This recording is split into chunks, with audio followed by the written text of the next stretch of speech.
It is April 20th, 1986. The Boston Garden is shaking, not swaying, shaking. 14,000 people are on their feet, and they are not cheering for the home team. They are cheering because they have just watched something that does not happen. Something that is not supposed to be possible. A 23-year-old kid in a red jersey has just poured 63 points onto the floor of the most feared building in basketball, 63, against the greatest team of the entire decade, in the playoffs, on national television. And his team is going to lose anyway. When it is over, the best player on the planet walks toward the locker room, and a reporter asks him what he just saw. And the best player on the planet, a man who does not hand out compliments, a man who buries opponents with his words the same way he buries them on the scoreboard, says something that will be repeated for the next 40 years. He says that was not a basketball player out there, that was God. God disguised as a man. Everybody remembers that line. Everybody quotes it. It has been printed on shirts and posters and murals. It is one of the most famous sentences ever spoken about an athlete. But almost nobody remembers what it actually was. Because it was not a compliment. It was a warning. It was a prophecy. It was one great man telling the entire world exactly what was coming, in plain language, years before it arrived. And nobody listened. But to understand why nobody listened, you have to go back before the 63 points. You have to go back to a time when the name Michael Jordan meant almost nothing at all. Rewind to the summer of 1984. The Chicago Bulls are one of the worst franchises in the league. The season before, they had won 27 games and lost 55. Their arena was half empty on most nights. In a city that lived and died with the Bears and the Cubs, the Bulls were an afterthought, a team you went to see if you had a free ticket and nothing better to do. That June, they held the third pick in the draft. And here is a detail that tells you everything about how the world saw this kid at the start. 2 teams passed on Michael Jordan. The Houston Rockets took Hakeem Olajuwon first, which was defensible because Olajuwon became a legend in his own right. But the Portland Trail Blazers held the second pick, and they looked at the same tape everyone else looked at, and they took a 7-foot center named Sam Bowie instead. They already had a good young guard named Clyde Drexler, they reasoned. They needed a big man. And centers were the currency of the league in those days, so the logic was not crazy, it was just catastrophically wrong. So they let Jordan fall. He would spend the rest of his career making sure that decision followed the Blazers into eternity. But in the moment, nobody in that draft room felt like they were making a mistake. They felt like they were being smart. Think about that. In the moment, in real time, with all the scouts and all the film and all the expert opinion in the world, 2 professional franchises decided that Michael Jordan was not worth the risk. That is the water this story is swimming in. That is how uncertain the kid's future looked to the people whose entire job was to see the future. He came into the league as a highlight. A dunker, a kid with a nice smile and a shoe deal, who could jump out of the building and score in bunches, but who played for a bad team in a league ruled by 2 dynasties. The Los Angeles Lakers of Magic Johnson and Kareem Abdul-Jabbar, and the Boston Celtics of Larry Bird. That was the NBA in 1984. Everything else was scenery. And it was one of those 2 kings, the one from the small town in Indiana, the one with the mustache and the slow feet and the fastest mind in the sport, who noticed something on a night when nobody else was paying attention. The first time Larry Bird and Michael Jordan shared an NBA floor was the 15th of November, 1984. Jordan was a rookie, barely a month into his professional career. The Bulls came into Boston and got taken apart. They lost by 20 points. It was the kind of routine beating the Celtics handed out 3 times a week that season, the kind of game nobody circles on a calendar. But the rookie scored 27 that night, and more than the number, it was how he moved. It was the way he attacked, and Bird saw it. After the game, Bird talked to a reporter named Dan Shaughnessy, a well-known writer who covered the Celtics for years. And Bird told him, flatly, without drama, that the young man they had just beaten by 20 points was going to be the best player anyone had ever seen. Not a good player, not an all-star, the best. Of all time. And Shaughnessy, who knew Bird well, who knew that Bird did not blow smoke, who knew that Bird was the last man in the world to hype up an opponent for no reason, still could not take it seriously. He told Bird he was exaggerating. He told him, essentially, that he was getting carried away. A rookie on a losing team who had just gotten beaten by 20. Come on, that was the first man who did not listen, and he would have plenty of company. Because here is the thing about Larry Bird, he was not being nice. Bird did not do nice. This was a man who once told an entire locker room of opponents which one of them he was going to score on before the game even started, and then did it. This was a man who won the three-point contest one year by walking into the room and asking which of these guys was playing for second place. Bird's whole identity was built on the idea that he saw the game more clearly and more coldly than anyone else alive. He did not give gifts. He did not flatter. When Larry Bird told you something about basketball, it was because he believed it was true, and he was almost never wrong.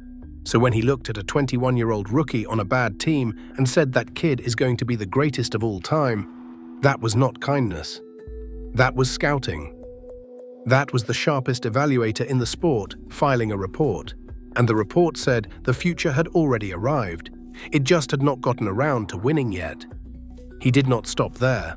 A few months later, on the 5th of February 1985, the Celtics beat the Bulls again, this time by a closer margin. And afterward, Bird sat down with reporters and delivered what might be the most underrated prediction in basketball history. He told them he had never in his life seen one single player turn a whole team around the way this kid was turning around Chicago. He said the other Bulls were all playing better because of him. And then he said the part that should have made everyone stop and stare. He said that pretty soon, this arena and every arena was going to be packed every single night.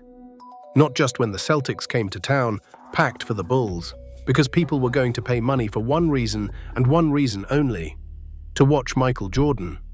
He said it like it was obvious. He said they would have to. Now, look at the moment that prediction was made. The Bulls, the year before Jordan arrived, had won 27 games. In Jordan's rookie season, they won 11 more and made the playoffs. He won Rookie of the Year. Bird won his second straight MVP. And already, before this kid had a single meaningful accomplishment to his name, before he had won one playoff series, the best player in the world was telling anyone who would listen that the entire economics of the league were about to bend around this one young man. And the response, again, was polite nodding. Sure, Larry, he is exciting. He can really jump. Nice kid. Now let us get back to the real contenders. Because that was the trap. That was the thing that made Bird's prophecy so easy to wave away.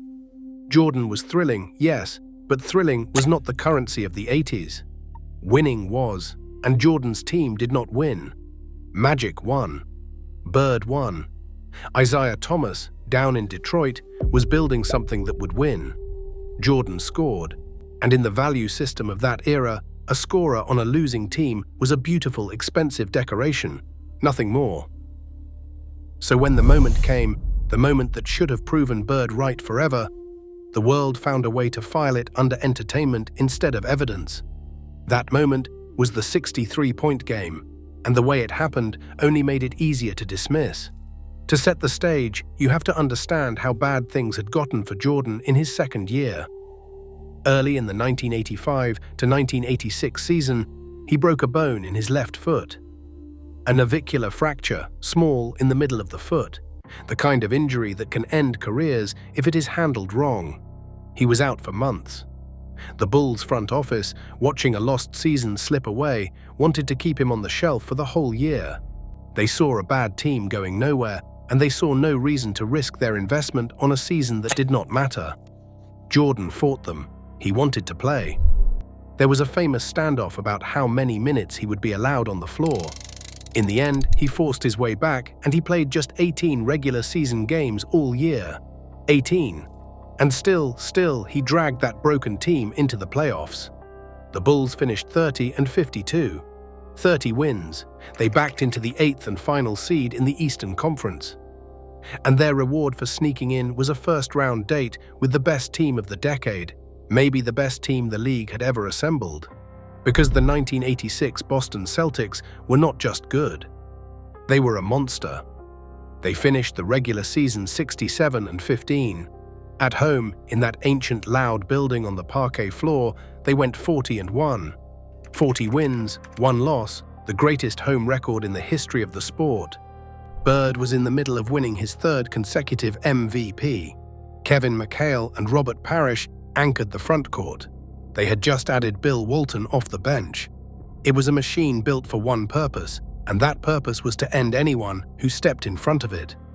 That was the wall Michael Jordan ran into in Game 2, a 30-win 8th seed, led by a kid who had played 18 games all year, walking into a 40-1 fortress to face a 67-win champion in the making.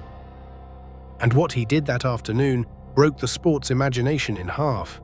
He scored 63 points, 63. He made 22 of his 41 shots from the field.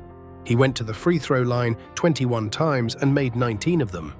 He added 6 assists, 5 rebounds, 3 steals, 2 blocks. He was on the floor for 53 minutes because the game went to double overtime, and he played nearly every second of it, driving into the teeth of the best defense in basketball possession after possession after possession, and they could not stop him. They double-teamed him. They put fresh bodies on him. McHale, Dennis Johnson, one after another. It did not matter, he kept coming. He broke a record that had stood for 24 years. Elgin Baylor had scored 61 in a playoff game back in 1962, and everyone assumed that number was safe forever. Jordan erased it in his 2nd season on a broken foot's worth of a season against the greatest team of his generation. And that record, 63 points in a playoff game, still stands today. Nobody in the 4 decades since has touched it. And the Celtics won the game. That is the part that always gets left out of the highlight reel. Boston won 135-131 in double overtime. Bird himself had 36 points, 12 rebounds, and 8 assists that day. A monster line in his own right, and it got completely swallowed by what the kid did. But the scoreboard said Boston, and 2 days later, Boston finished the sweep. 3-0, Chicago went home. Boston rolled through the conference, beat the Houston Rockets in the finals, and Larry Bird was named Finals MVP. Champions again. So look at what the world was handed. A losing team swept out of the first round. A 23-year-old who put up the greatest individual scoring performance in playoff history and had nothing to show for it but a loss. And a champion standing tall over him, having taken his best shot and won anyway. If you wanted to believe Jordan was a magnificent loser, this game was your proof. He can score 63 and still lose. He can do the impossible and still go home. What good is all that scoring if the great teams just beat you anyway? And that is exactly what most of the basketball world took from it. But not the man standing across from him, not Larry Bird, because when the reporters crowded around Bird after that game, he did not talk like a man who had just proven a point. He did not talk like a winner unimpressed by a loser's stats. He talked like a man who had seen something that frightened him a little. He told them he did not think anyone alive was capable of doing what he had just watched. He said this was the most exciting, the most awesome player in the entire game. And then he said the sentence. He said that was not Michael Jordan out there. That was God, disguised as Michael Jordan. Now sit with what that actually means coming from that particular man in that particular moment. Larry Bird had just won the game. He had just moved one step closer to another championship. He owed this kid nothing. He could have said the young man was talented, but they handled him. He could have said scoring is easy when your team is already losing. That is what competitors say. That is what winners say about the guy they just beat. Instead, one of the 2 or 3 greatest players who ever lived, at the absolute peak of his own powers, looked at a second-year player on a 30-win team and reached for the language of the divine. He did not compare Jordan to another player, he compared him to God. Because in Bird's mind, there was no player to compare him to. This was a new category, a different species, something the sport had not seen before and would have to reorganize itself around.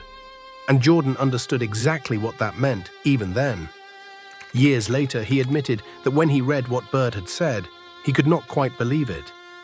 Here was a man who had been in the league 7 years, a man who was everything Jordan was still trying to become, handing him that. Jordan said it gave him credibility. It was, in his own estimation, the greatest compliment he ever received, because of who it came from. Bird did not just praise him. Bird knighted him. And here is the beautiful, maddening irony at the center of this whole story. In that very same moment, Jordan himself did the thing that would define the next 5 years of his life. Because when reporters turned to him, the man who had just scored 63 points in the greatest playoff performance ever recorded, he refused to enjoy it.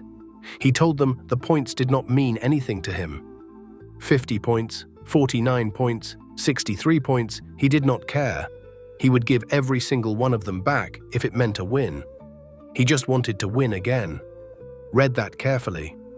Because the entire case against Michael Jordan, the case the world was about to build and defend for half a decade, was that he was a selfish scorer who cared about numbers more than winning. And in the exact moment he set the greatest scoring record in playoff history, he stood there and told everyone that the numbers were worthless to him, and all he wanted was to win. Bird heard it. Bird was telling everyone the kid was already the best. The kid was telling everyone he only cared about winning.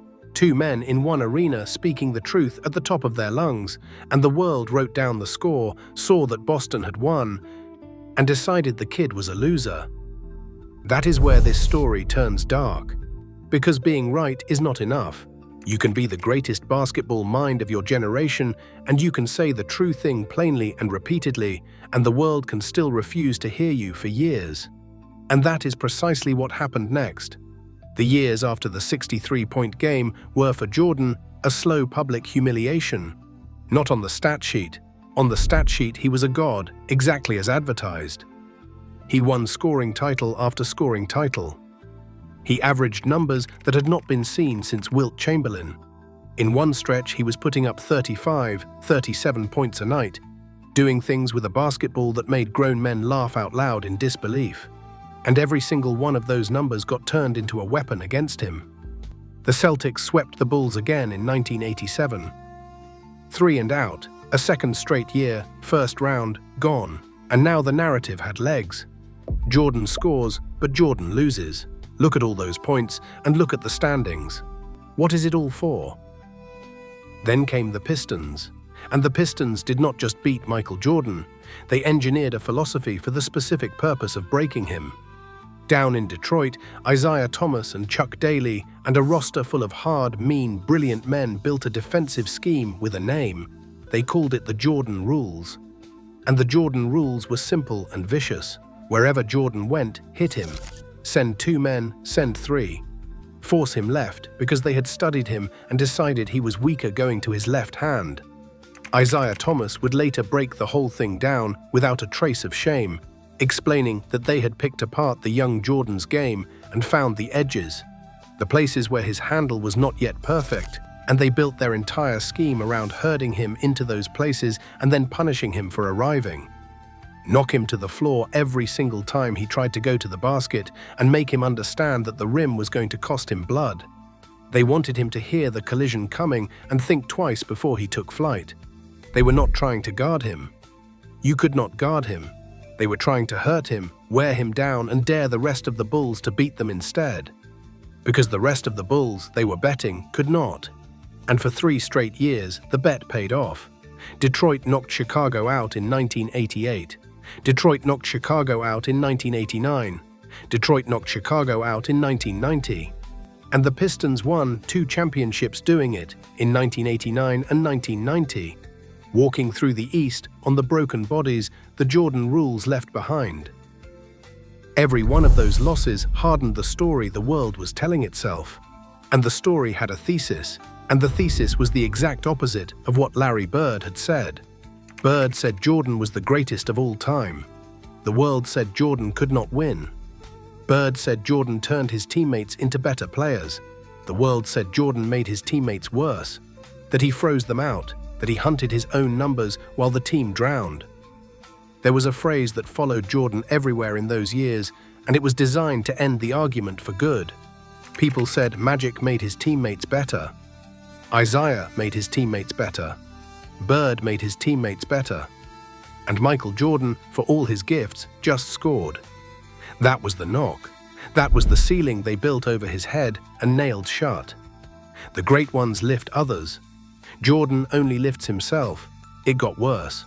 A writer named Sam Smith spent a full season embedded with the Bulls and wrote a book that painted Jordan as a difficult, domineering teammate who tore into his teammates when they failed and disappeared when he did.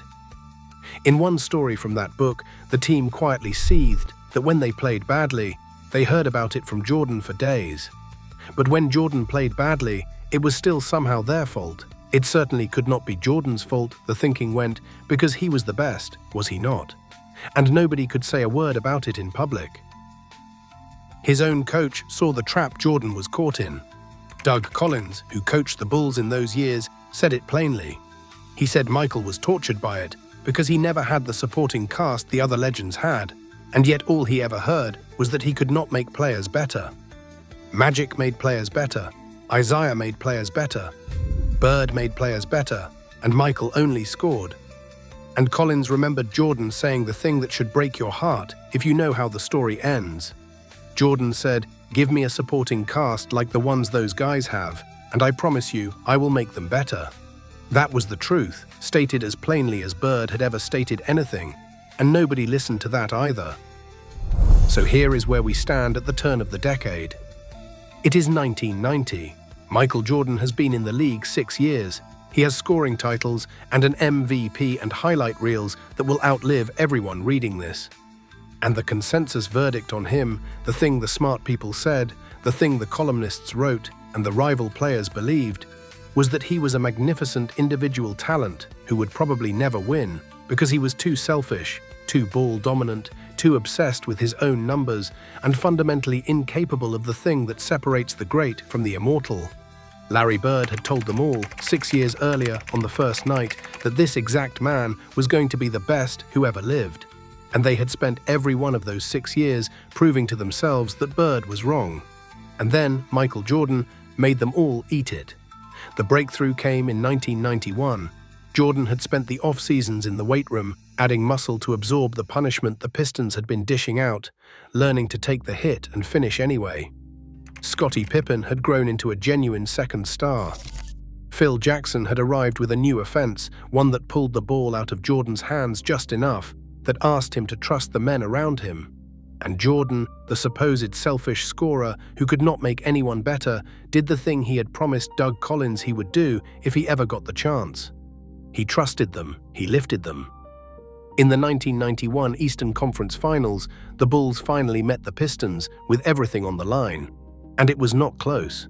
Chicago swept Detroit, 4 games to none. They did not just beat the team that had tortured them for 3 years. They erased them. And in the final seconds of the final game, with the sweep complete and their reign over, the Pistons walked off the floor without shaking hands. Sore, bitter, unable to face what had just happened to them. The men who had built a philosophy around breaking Michael Jordan walked off the court rather than look him in the eye. Then Jordan went to the finals and beat Magic Johnson's Lakers. His first ring, 61 wins that season, the best in the history of the franchise.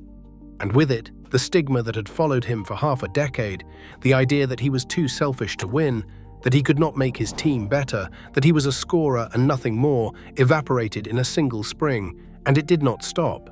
It never stopped. 6 trips to the NBA Finals, 6 championships, 6 times the Finals MVP. He never lost on the game's biggest stage. Not once. The scorer who could not win won everything, every time it was there to be won. The man who could not make his teammates better turned role players into champions over and over, until a whole generation of them wore rings they never would have earned without him. And the proof was written into the biggest moments of every title run. In the deciding game of that first finals, it was John Paxson knocking down jumper after jumper down the stretch, open because the entire Lakers defense had collapsed onto Jordan, and Jordan had simply given up the ball. Years later, with a championship on the line again, it was Steve Kerr rising into the shot of his life because Jordan drew the double team and trusted the pass. Tony Kukoc, Bill Cartwright, Horace Grant, a long line of good players who became winners the moment they stepped into Jordan's orbit. The exact thing the world swore he could never do, he did so many times it stopped being remarkable. It became the whole point of him. By the end, the argument was not just over, it had been reversed so completely that people forgot it had ever existed. Michael Jordan became the standard against which every player who ever lived is measured. The greatest of all time. The two words are practically welded to his name. And here is the part that should stop you cold. When it all came true, when Jordan finally stood on top of the sport, exactly the way Bird had promised he would, everybody acted like they had always known. Of course, Michael Jordan was the greatest. Anyone could see it. It was obvious. It was not obvious. That is the whole point. For years, it was the opposite of obvious. For years, the accepted, respectable, expert opinion was that Michael Jordan was a brilliant flaw, a scoring machine with a losing heart. The people who built that opinion did not apologize for it. They just quietly folded it up and put it away and pretended they had been on the right side the whole time. Only one man had been on the right side the whole time, and he had been telling them since the 15th of November, 1984. Larry Bird did not need the 6 rings to know.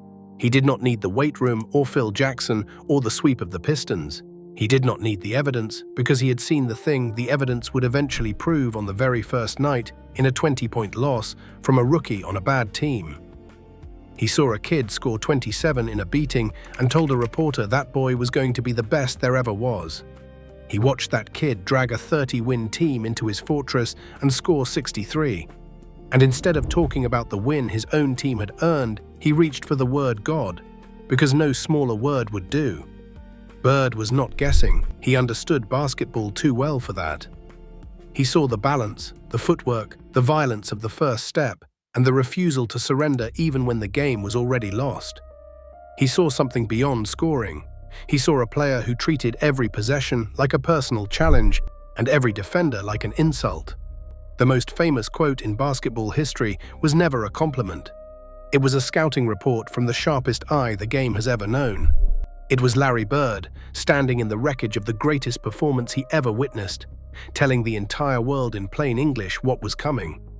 And the world heard a nice line and printed it on a poster and went right back to calling Michael Jordan a loser for 5 more years. They said he scored too much. They said he could not beat Detroit. They said his style could sell shoes and tickets but not win championships. Every playoff defeat became evidence against him, as if one man's greatness could be measured by how quickly a broken franchise learned to build around him. Bird understood what everyone else missed. Jordan was ready before Chicago was. Bird was right about all of it. Right that Jordan was the best. Right that he would fill every building in the league. Right that he would turn his teammates into winners the second he had teammates worth turning. Right on the first night, before there was a single trophy or a single reason for anyone to believe him. He said the true thing, and he said it early, and he said it out loud, and he kept saying it while everyone around him insisted he was wrong. That is the thing about seeing the future. Being right is only half of it. The other half is living through all the years when nobody believes you. Larry Bird saw Michael Jordan clearly before anyone else on earth did. He told them exactly what he saw, and they did not listen, not to the prophecy on the first night, not to the warning after the 63 points, not to any of it, until Jordan had shoved 6 championships in their faces and left them no choice. By then, Bird's words no longer sounded like a prediction. They sounded obvious, but they had not been obvious when he said them. That was what made them remarkable.